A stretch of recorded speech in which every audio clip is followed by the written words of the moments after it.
Genovese, it's me Jordan here and welcome back to my YouTube channel.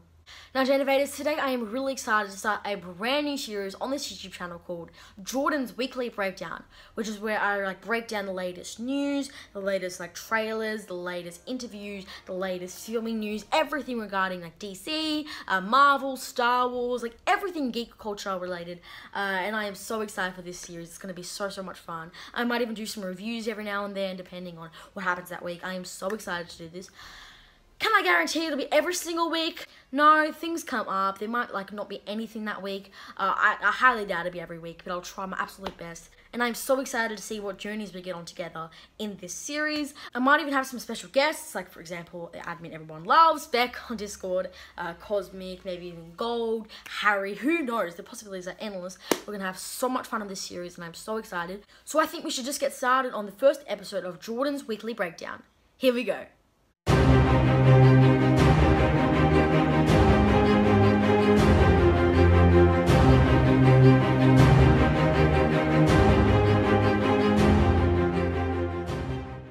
Alright, so the first topic we're going to talk about in this episode are filming news, because we actually got a lot of filming news in regards to the MCU, specifically this week.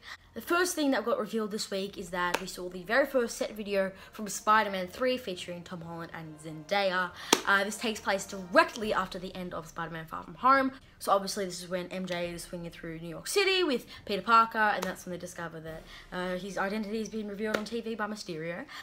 So yeah, we know this because MJ is wearing the exact same outfit she wore at the end of Far From Home. And so you can obviously tell that this movie will take place directly after last movie, straight after. That's how it takes place chronologically. So what did I think of this video? We didn't really learn anything from it. We just basically saw Zendaya and Tom Holland just swinging down this thing with a harness. There was not really much to it, but I thought it's the first footage we've ever seen from Spider-Man 3 so far, and it just tells us where it takes place chronologically, so I thought it'd be worth putting in here. So yeah, that's from Spider-Man 3. As you can see, I got my exclusive DC fandom shirt on me right now. Thank you very much for that, DC. But anyway, so the second thing we'll talk about in regards to filming updates is Black Panther 2. Obviously, we had the very unfortunate passing of Chadwick Boseman back in August, and I didn't want to think about this at first, that, what are they going to do with Black Panther 2 next time, and a lot of people were theorizing maybe they might replace him with CGI, and I really was please do not do that. What do I think they should do with this? Now, I think it's really tough, because I would love to do whatever Chadwick wanted, even though I wouldn't think that it'd be what I would want if Chadwick wanted it, which people were saying Chadwick want to, them to continue the character of Black Panther. Then go for it, but for me that just feels wrong, even if he would like it. If he liked it, go for it, but if it was up to me, that would feel so wrong. What I would like to do is perhaps either Shuri takes up the place, or they do it completely off the character. I don't want them to replace T'Challa. T'Challa is Chadwick Boseman, and Chadwick Boseman is T'Challa. And a lot of people are saying, well, they recast Superman all the time, they recast Batman all the time. Yes, because those actors have not died and then be recast in the same franchise. You know what I mean? People say Heath Ledger. Yeah, it was a reboot when, they replaced him with Joaquin Phoenix and Jared Leto. So that's where I sit on this. I think they should just, get Shuri or something. And that's one thing we got confirmation of, that Shuri will have a major role in Black Panther 2, much more than the first one, which that's really good to hear. Obviously, all the rumours that Rihanna was going to be in it has been debunked, so she will definitely not be in it. Well, at least as of right now. And apparently there's been one cast member cast, but who knows about that one. And it is confirmed that Black Panther 2 will commence filming in July 2021. Not really much significant information there, I just thought I'd mention that here. And the final information, we found it literally just 2 hours before filming this, and that is Doctor Strange 2 has officially begun filming in London. Obviously, Elizabeth Olsen just finished filming Wandavision, which will come out in 2 months, and so she's head off straight to Doctor Strange 2. I am so excited to see what happens in Doctor Strange 2. Will Toby appear, and Andrew, they have different versions of all these other characters? Is it the Tom Cruise leaks that he's going to be playing a different version of Iron Man True? I'm really excited for this movie. I mean, the whole multiverse. The multiverse is literally the future of geek culture. We're going to have Flashpoint, and then we're going to have Doctor Strange 2, and we're going to have so many possibilities, and I'm so excited to see what happens next in these franchises. So that's going to be really cool. All I'll say is I trust Kevin Feige in regards to Black Panther, Spider-Man 3. I trust Kevin Feige. I love the MCU for the last 3 phases, so I'm excited to see what they do in the 4th. Even WandaVision looks interesting the most for me. I'm not like that excited, but I know it's Kevin Feige, so I will still like it at least a little bit. So yeah, that's all really the filming updates that we got.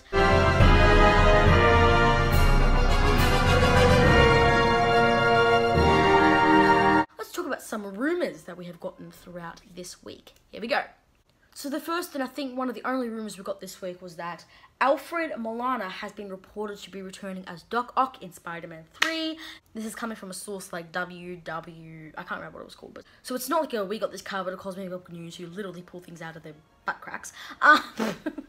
But we don't know how reliable it is. It's not Deadline, Hollywood Reporter. But if it is true, which let's just say it is, that's really interesting. So we already know that Jamie Foxx is coming back. Whether he's as Electro or not, who knows? But we know that he's coming back. And then if Doc Ock comes back, then that's really confirming that that whole franchise, like both Tobey Maguire and Andrew Garfield, are canon to the MCU. And we'll see, the multiverse in the MCU probably introduced. I think people are saying that in WandaVision, maybe like they'll break like the barrier into the multiverse, and then Spider-Man 3 will deal with the repercussions of that, and then Doctor Strange 2 will fix it. Who knows? There are a lot of possibilities they can go with. But yeah, it's going to be really interesting to see if this actually is true. And if it is, I think it would be pretty interesting. I know it's a hot take, but I wasn't that big of a fan of Tobey Maguire's trilogy. I don't think Tobey Maguire was a bland Spider-Man, and I just didn't really enjoy it that much. But I do think it was a decent villain. It's not like Venom in the third movie. But yeah, so if he comes back, that's pretty cool. If he doesn't, oh well. Anyway.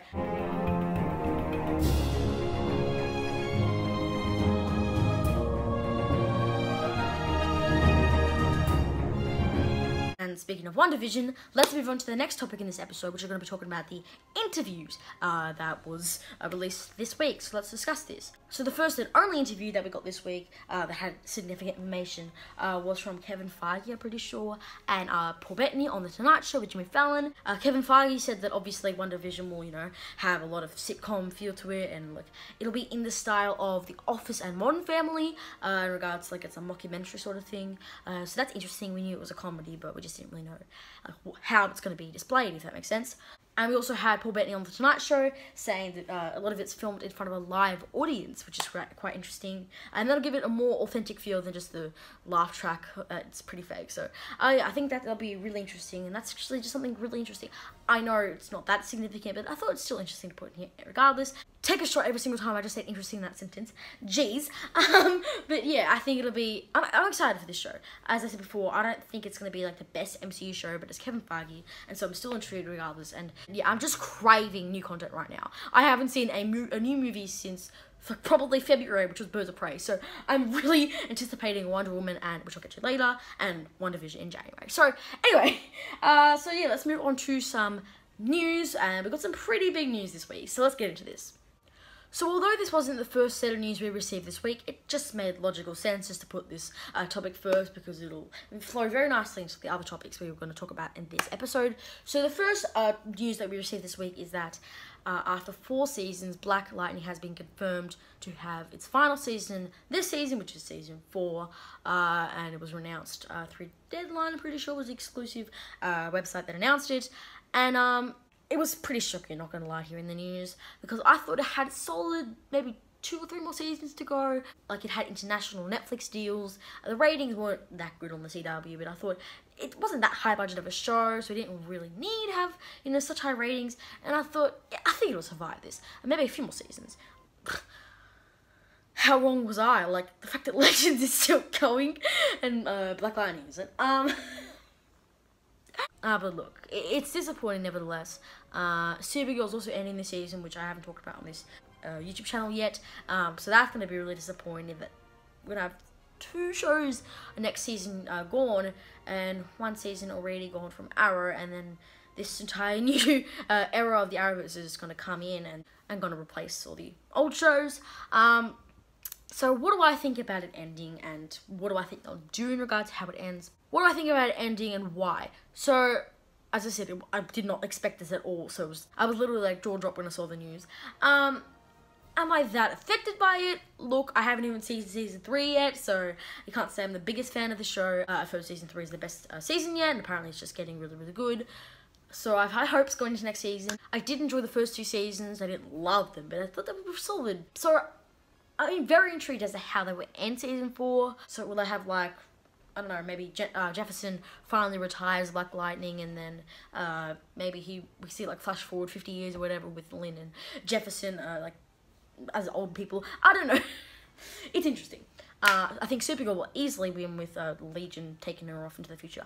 But it's complicated in regards to Black Lightning because they've never really set out, you know, like Supergirl, they've kind of set out the destiny that, you know, Monarch's going to reunite with Kara. Black Lightning, on the other hand, there's not really much they can do. So I think my idea works, maybe. I don't know. But it's really interesting. Now, why do I think that they ended this show in season 4? And like, it could have gone a few seasons, I think. The reason why I think this season is because of HBO Max and all those other new shows that CW is trying to push, including Superman and Lois, Wonder Girl and Painkiller, which we'll get to later. They just want to, I think that they realized this chapter is like coming to a conclusion, and also I think that they want to make room for all these other HBO Max shows, and Warner Brothers is like just trying to cut loose, or maybe it was cancelled due to the ratings, or maybe it was maybe Crest wanted to leave the project. Actually, I don't think it's Crest, because I'll get to in this in a bit. The cast literally found out the day of the announcement that it was ending in season 4, so I don't think Crest told them that he wanted to leave. But it's still really interesting regardless as to why they're going to end it. I think we'll hear more about this over time, but as of right now, we don't really know why. We can still theorize, but in the end, what good's that going to do? Because it's ending regardless in season 4. So as I said before, China Anne McClain, who plays Jennifer on Black Lightning, said on an Instagram video that the cast literally found out the day of the announcement that it was the final season, which could lead to it being theorized that it was actually cancelled on them. They didn't actually know this prior. Because usually when they're ending, you know, they tell the cast and they plan out very strategically as to how they're going to end it. Whereas if it's cancelled, it's spontaneous upon everybody. So who knows? But also, China said something else interesting in this video. And she said that this was already going to be her final season anyway, without it being the last season. And that she won't even be in the whole season. And she'll just be in a few episodes. And because she wants to, like, move on to, like, her own projects or whatever, because she feels like she's lost the heart in these fakes. I don't know. I can't remember the exact quote, but yeah, so she's moving on in like halfway through the season, so she might not even be in the season finale. I highly doubt that she will be in the series finale. That's obviously very, very sad, and I wonder what they're going to do with her character. Maybe she'll like move away with Khalil again, and then something happens to her, and that leads into the Painkiller spin-off, which we'll talk about in a second. I don't really know what they're going to do with her character, and I'm disappointed regardless that she's not going to be there until the end, considering it's the final season. I'm very curious as to what they'll do with her character. She's probably my favourite character on Black Lightning, below Jefferson. Like, she's really good.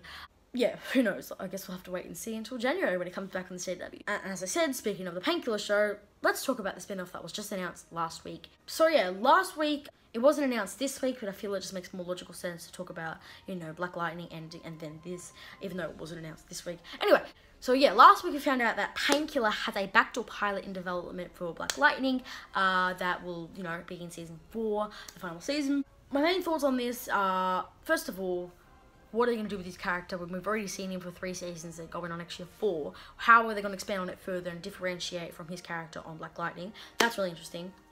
And also, I really hope that they don't ruin season 4 like they did to Arrow with Mia. If they do that, I'm going to be really disappointed with the CW for never actually wrapping up, you know, a show, but always having to set up things out of it. You don't always have to set up new spin-offs or whatever in the final season. Look, I'll read out the synopsis for that was announced through Deadline and tell you guys what I think about this. So, based on characters created for DC by Tony Isabella with Eddie Nedwill, I can't read names, you should know this by now. Okay, Painkiller follows Khalil Payne, Jordan Culloway, a young man ridden with the guilt of his troubled past from his former life in Freeland City. As a super-enhanced killing machine known as Painkiller, he was both a member of Tobias Whale's gang and a weapon of Agent Odell and the shadowy ASA. After attempting to bury the darker, devastating, lethal Painkiller part of his persona, Khalil has distanced himself away from everyone he knows and lives in a new city. I think it means lives, not loves. Good on you, Variety, I think it was. Lives in a new city, Akashic Valley, in order to find peace. But peace never comes easy for men with pasts like his. As his violent, destructive history crashes his idyllic new beginning, Khalil is thrust back into action with a new mission: bring justice where he once gave up punishment. But to do that, he will first have to deal with and harness his darker side. So that's going to be really interesting. Now I'm going to do a little bit of promotion here. I talked about this on the podcast of one of my admins on my Discord server. He has his whole podcast and I was featured in it last week for his very first episode, and it will be linked below. We talked a lot about this and the possibilities of what like storylines that they'll adapt into this series because, you know, I don't really read much comics, but these people do, and they told me all these different like backstories and stuff they could use for Khalil, including like when it leads to his own death or something because he like follows this, I can't remember. We discussed this whole what could they do with this series in the podcast linked below, so if you want to check that out, you can go do that now. In summary, basically I just think it's an interesting concept. I haven't seen season 3, so I don't know how his character is left off at the end, but from how it seems, I don't know how they're going to be able to stretch this to feel like 3 or 4 seasons. I think it'll be like maybe 1 or 2 season thing, because honestly it doesn't sound that enticing to have such a loyal fan base or whatever. Like, it'll be interesting. Obviously we don't even know if it'll get picked up yet because it's just a Backdoor pilot in development. But yeah, it's interesting. If it does get picked up, I'll definitely watch it. Whether I continue watching it after that, who knows. But as of now, I am still intrigued as to what they'll do with this show and how they would differentiate his character from the 3 seasons already on Black Lightning. So it'll be interesting. Now speaking of spin-offs, let's talk about the next spin-off which was announced through Deadline, which is a Wonder Girl TV show. So let's talk about this. Look, it's no Wonder Woman, but we're getting a Wonder Girl spin-off from the Arrowverse. This is really interesting to me. This is really interesting. So apparently, as I said, I don't read comics, but apparently she hasn't even debuted in the comics yet. This is a brand new character, or at least she's just appeared in cameos in other comics and everything. So Warner Brothers are really experimenting with new characters now, like Painkiller. Like, no one else is going to watch a Painkiller TV show, but they're really experimenting here. And Wonder Girl, obviously, they're not going to give the rights to like one of the most successful movies characters to the CW. So Wonder Girl, I think, is the best they can do. And obviously, this new character is Latina, so that's brand new representation for the CW. They dared to fight once more, and so it'll be really interesting to see this new take. As I said, CW is really experimenting, and we all know that the budget won't be that good for the CW, let's be real. But I think it'll still be interesting, and I'm really excited to see this show and, you know, what they'll do with it, because we've already seen Wonder Woman many times in the movies now and TV shows, and so it'll be interesting to see like a younger version, basically, as Wonder Girl. So yeah, that should be fun. I don't really have many thoughts on this, but as I said, if you want to check out DavidBrickProductions podcast, linked in the description box down below. I don't think I'll be featured on this next episode, but they'll be talking about all about this brand new spin-off over there with people who actually have comics knowledge. So I recommend going and check that one out.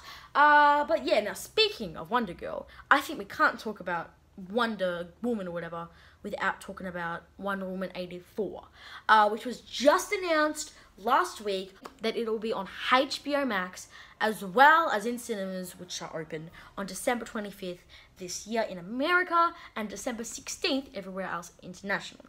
So I have a lot of thoughts on this, so I think we should just get started. Here we go. So when I first saw it, I was just like, yes! Because I just could not wait for it anymore. Can't even stop my Hamilton references in a DC video. I apologize. But yeah, I just could not wait for it anymore, and I was like, please do not delay it. I'm craving new content. I know we had Wandavision on January 15th coming up, but I was just like, I could not wait for this movie anymore. I just, come on, please. And so when I first saw it, I was like, yes, it's coming out.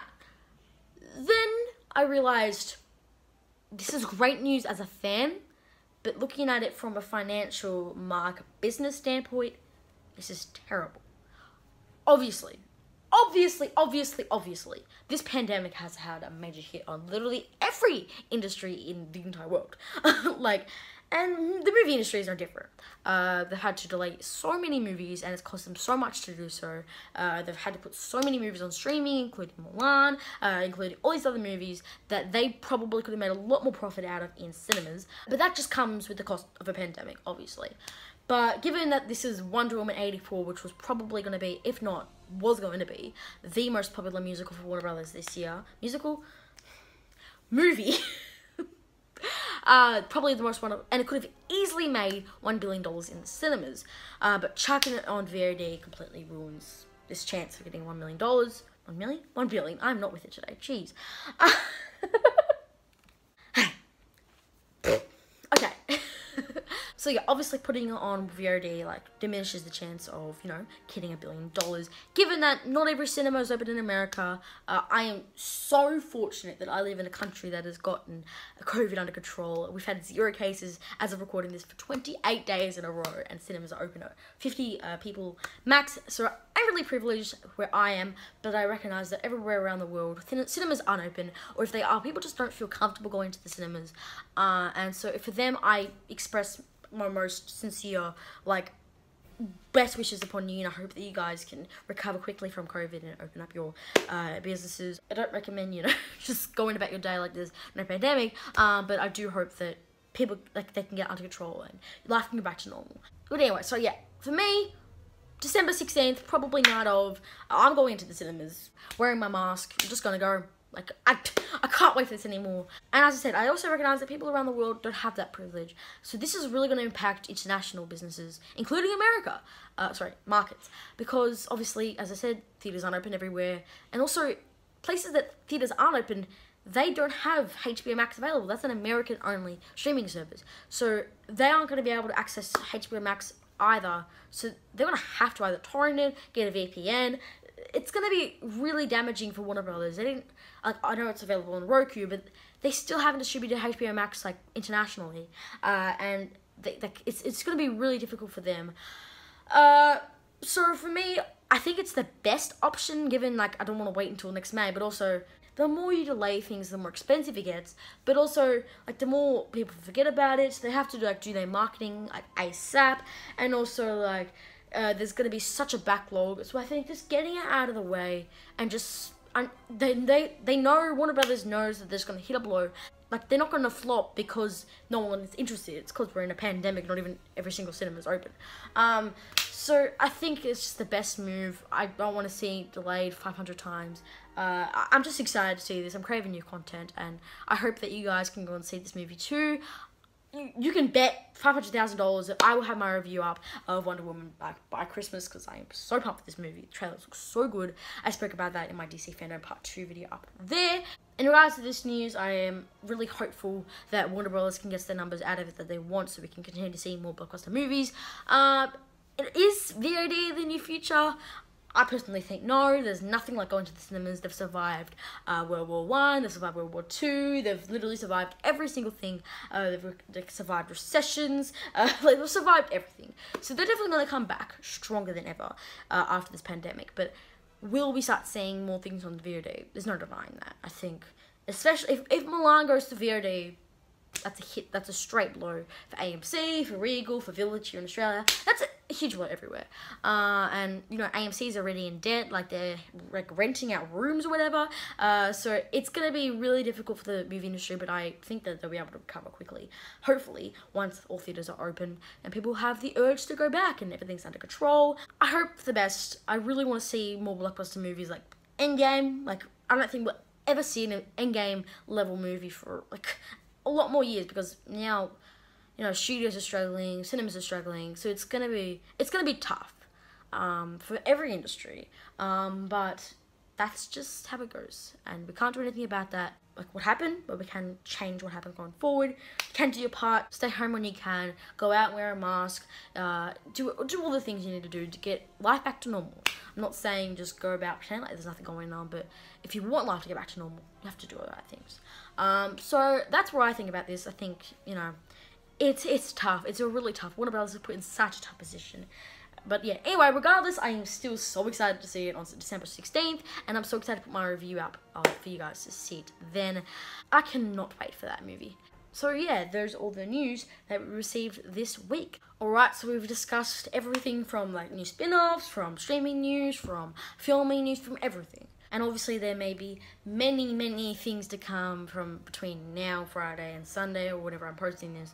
I think there will be a lot more news, and so I'll be sure to cover that in next week's episode. Hopefully, I'll be on holiday soon, so I'll be able to get these videos up quicker, hopefully. And obviously, this series does not replace my normal reviews, my normal Jordan's Jams, my series, all this stuff. It does not replace it, it's also as well. I might have 2 a week, I might have just do a video instead of this.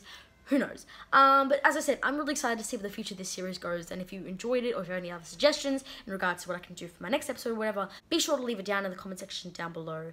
And I'd like to thank you guys so much for watching this episode, the first episode, and I'm new to this obviously, so go easy on me. So yeah, anyway, I hope you guys enjoyed this video, and if you did, please be sure to leave a like, subscribe, and turn on the post notifications so you guys know when I upload my next video. And obviously join my Discord server. It's so close to 400 members, and I'm so excited to get to that number. It's gonna be awesome. I've absolutely great staff over there, and I think one of them will be joining me next week, so you can stay tuned for that next episode. But yeah, so stay tuned for next episode, and as I said, let me know in the comment section down below, and I guess I will see you guys next time. Stay safe, everybody, and yeah, take care. My name is Jordan, and I am out. Bye!